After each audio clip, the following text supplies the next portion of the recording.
एक नरभक्षी धीरे धीरे वॉच टावर की सीढ़ियां चढ़ता हुआ ऊपर आने लगा। एलेक्स ने पास पड़ा एक लोहे का डंडा उठाया और उसकी कलाई पर जोर से मारा।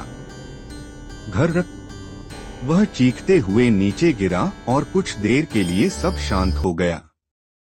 एक पल के लिए सन्नाटा छा गया, लेकिन यह शांति मौत की आहट थी। अगले ही क्षण नरभक्षियों ने वॉच टावर पर आग लगा दी। चारों ओर लपटें उठने लगीं, धुआं और आग तेजी से टावर को घेरने लगी। रोजी घबरा गई। वह दौड़कर एक खिड़की के पास गई और उसे तोड़ दिया। चीखते हुए बोली, जिंदा जल जाने से तो अच्छा है कि यहां से कूदकर मर जाऊं। अलीना ने उसका हाथ पकड़कर रोका। नहीं रोजी, ऐसा मत करो, कोई न कोई रास्ता होगा। एलेक्स ने खिड़की से बाहर झांका। थोड़ी दूरी पर एक पेड़ की मजबूत शाखा नजर आई। उसकी आंखों में उम्मीद की चमक लौटी। वो बोला, यही एक रास्ता है। मैं उस डाली पर कूदता हूं, फिर तुम दोनों भी कूदना।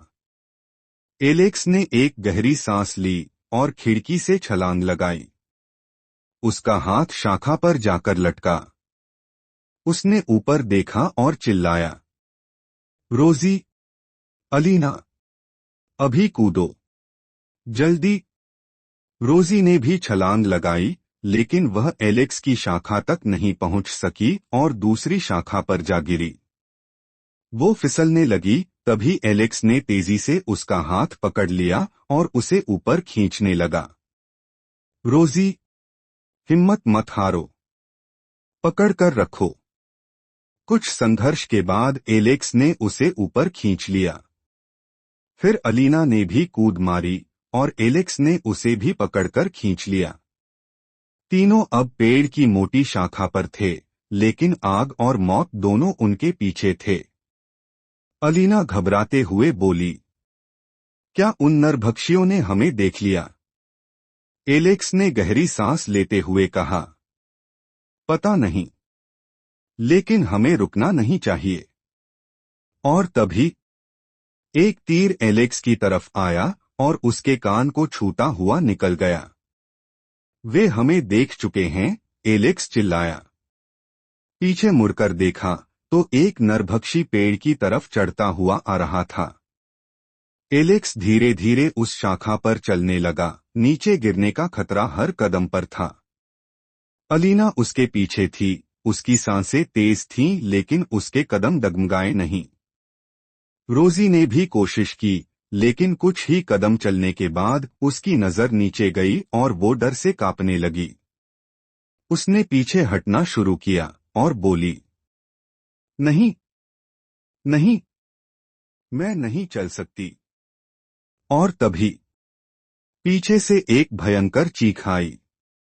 घर्र! नरभक्षी आ चुका था। उसने अपनी भारी कुल्हाड़ी उठाई और झटके से रोजी के मुंह पर मारी। रोजी की चीख अधूरी रह गई। खून की धार उसके चेहरे से निकलकर शाखा पर फैल गई। एलेक्स और अलीना ने यह मंजर देखा और उनकी रूह कांप गई।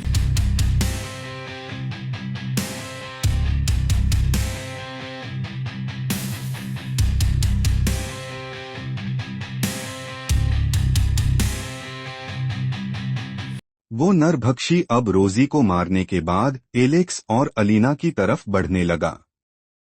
पेड़ की पतली और कांपती हुई शाखा पर एलेक्स और अलीना धीरे धीरे आगे बढ़ने लगे। हर कदम मौत के बेहद करीब था। नरभक्षी पीछे पीछे आ रहा था। उसकी भारी सांसें और पैरों की आहट दिल दहला रही थी। थोड़ी देर चलने के बाद एलेक्स ने देखा कि वो नरभक्षी कहीं दिख नहीं रहा।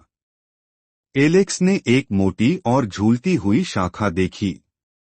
उसने अलीना से कहा, देखो, इस शाखा को कसकर पकड़ लो। मैं उस नरभक्षी को बुलाता हूं। जैसे ही वो पास आएगा, तुम शाखा छोड़ देना। वो सीधे उससे टकराएगा और नीचे गिर जाएगा। अलीना ने एलेक्स की आंखों में देखा और दृढ़ स्वर में बोली, नहीं एलेक्स, ये काम मैं करूंगी। तुम शाखा पकड़ो, मैं उसे बुलाती हूं। अगर हम डर गए तो मर जाएंगे। हमें चालाक बनना होगा। एलेक्स ने भारी मन से शाखा पकड़ ली और अलीना ने गहरी सांस ली। अलीना ने गहरी सांस ली और जोर से आवाज लगाई, ओए, इधर आ तू। हिम्मत है तो सामने आ। उसकी आवाज जंगल में गूंजने लगी। कुछ ही पलों में नरभक्षी की भारी आहट सुनाई देने लगी। वो शाखा पर चढ़ता हुआ अलीना की तरफ बढ़ने लगा। अलीना ने बिना वक्त गवाए दौड़ना शुरू किया। वह सीधे एलेक्स की तरफ भागी। एलेक्स पहले से ही तैयार खड़ा था, शाखा को कसकर पकड़े हुए। लेकिन तभी जब अलीना ने पीछे मुड़कर देखा, वहां कोई नहीं था। नरभक्षी गायब हो चुका था। वो रुकी। उसकी सांसें तेज थी। डर उसकी आंखों में झलक रहा था। वो चारों ओर देखने लगी और अचानक नरभक्षी पीछे से कूदकर आया और अलीना की तरफ लपका। अलीना चीखते हुए फिर से दौड़ पड़ी। उधर एलेक्स ने समय गवाए बिना शाखा छोड़ दी। धड़ाम! शाखा सीधी नरभक्षी के सीने पर जा लगी। वो जोर की चीख मारते हुए नीचे गहराई में गिर पड़ा। उसकी चीखें धीरे धीरे शांत हो गईं और जंगल में फिर से सन्नाटा छा गया। अलीना और एलेक्स जंगल के अंदर छुपे हुए थे। भय और थकान उनके चेहरों पर साफ दिख रही थी, लेकिन एक उम्मीद थी। उन्हें सामने दूर कहीं हाईवे की झलक दिखाई दी। अलीना खुश होकर बोली, एलेक्स, देखो, शायद हम बच सकते हैं। दोनों ने एक दूसरे की तरफ देखा, लेकिन तभी एक कुल्हाड़ी एलेक्स की तरफ उड़ी और पेड़ में आकर धंस गई। दो भयानक नरभक्षी अचानक सामने आ गए। एक ने अलीना को पकड़ लिया और घसीटते हुए ले जाने लगा। दूसरे ने एलेक्स को जोर से मारा। एलेक्स जमीन पर गिर पड़ा। अलीना की चीखें जंगल में गूंज रही थीं। एलेक्स, बचाओ! एलेक्स दर्द से कराहता हुआ उठा। उसी वक्त उसकी नजर एक पुलिस वैन पर पड़ी जो सड़क पर आ रही थी। वो लड़खड़ाते हुए दौड़ा और वैन के सामने खड़ा हो गया। पुलिस वैन रुकी। एक पुलिस अफसर नीचे उतरा और पूछा, तुमने फोन किया था? क्या हुआ यहां? एलेक्स जल्दी जल्दी बताने लगा, सर, जंगल में नरभक्षी हैं। उन्होंने हमारी दोस्त को उठा लिया है। तभी एक तीर उड़ता हुआ आया और सीधे पुलिस अफसर की आंख में घुस गया। वो वहीं ढेर हो गया। एलेक्स ने तुरंत पुलिस वैन में बैठने की कोशिश की, लेकिन चाबी तो पुलिस अफसर के पास थी। नरभक्षी फिर से तीर चलाता है। यह तीर वैन के शीशे पर लगता है। एलेक्स फुर्ती से नीचे उतरा और धीरे से वैन के नीचे घुस गया। नरभक्षी इधर उधर देखने लगा। फिर उसने वैन के नीचे झांका, पर वहां कोई नहीं था, क्योंकि एलेक्स पहले ही पास की झाड़ियों में छुप गया था। तभी नरभक्षी ने पुलिस अफसर की लाश को खींचा और उसे वैन में डाल दिया। वो वैन में बैठा और स्टार्ट करने ही वाला था कि एलेक्स फिर से लौट आया और चुपचाप वैन के नीचे छिप गया। अब वैन चल पड़ी थी, जिसमें एक तरफ थी एक लाश और दूसरी तरफ था एक जिंदा इंसान जो मौत से लड़ रहा था। वैन धीरे धीरे चलती हुई नरभक्षियों के भयानक घर तक पहुंच गई। घना जंगल, सन्नाटा और वो टूटा फूटा मकान जहां मौत हर कोने में छुपी थी। नरभक्षी वैन से उतरा और पुलिस वाले की लाश को घसीटता हुआ अंदर ले गया। एलेक्स अब भी वैन के पीछे छुपा हुआ सांस रोककर खड़ा था। घर के अंदर अलीना को रस्सियों से बांध रखा था। वो रोते हुए चिल्ला रही थी, किसी ने मेरी मदद करो, प्लीज कोई। नरभक्षियों ने पुलिसवाले की लाश के टुकड़े करने शुरू कर दिए। एक दरिंदा धीरे धीरे अलीना की ओर बढ़ा। उसने एक लंबी धारदार छुरी उठाई और जैसे ही उसने अलीना की गर्दन पर छुरी रखी, बूम! दरवाजे के पास एक जोरदार धमाका हुआ। धूल और धुएं से पूरा कमरा भर गया। नरभक्षी चौंक गए। एक उनके बीच से दरवाजे की ओर बढ़ा यह देखने के लिए कि क्या हुआ है। तभी गडगड गडगड पुलिस वैन तेजी से दरवाजा तोड़ते हुए अंदर घुस आई। धमाके और वैन की आवाज से घर हिल गया। नरभक्षियों की आंखों में क्रोध और हैरानी थी। उन्हें अंदाजा नहीं था कि शिकार अब शिकारी बन चुका है। Shadows creeping down the hall, broken whispers call and call. The clock strikes 12, the air is thin, the nightmares howling deep within.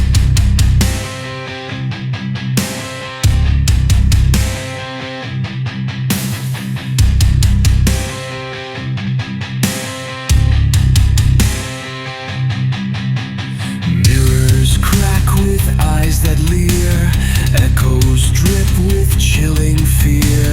Curtains shift with ghostly gust, a house alive with ash and dust. Run, don't stop, they're digging in, clawing where your secrets spin. A scream erupts but dies too soon beneath the blood-red howling moon.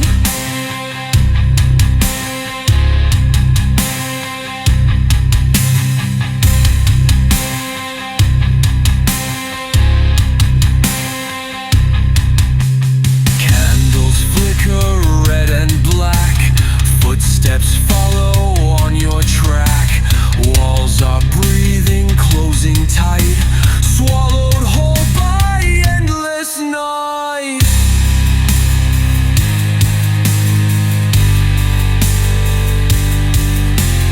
There's no mercy, there's no door. Something ancient wakes once more. Everything's alive and wrong. You're the prey trapped in its song. Run, don't stop, they're digging in, clawing where your secrets spin. A scream erupts but dies too soon beneath the blood-red howling moon.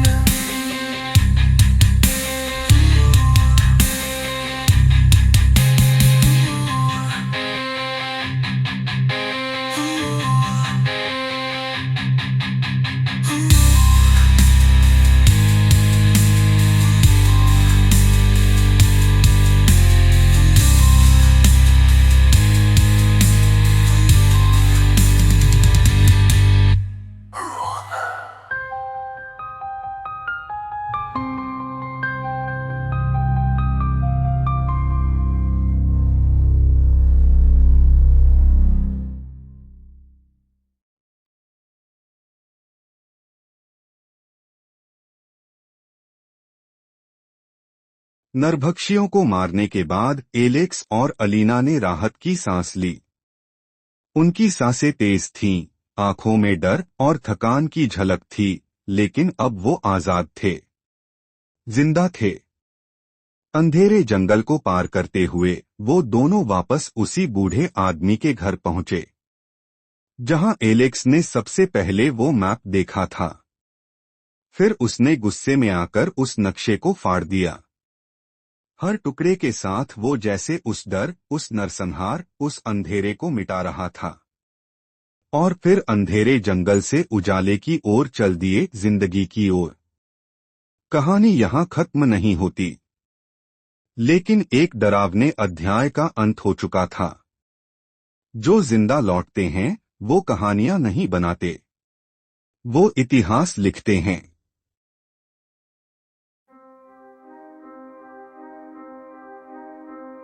Shut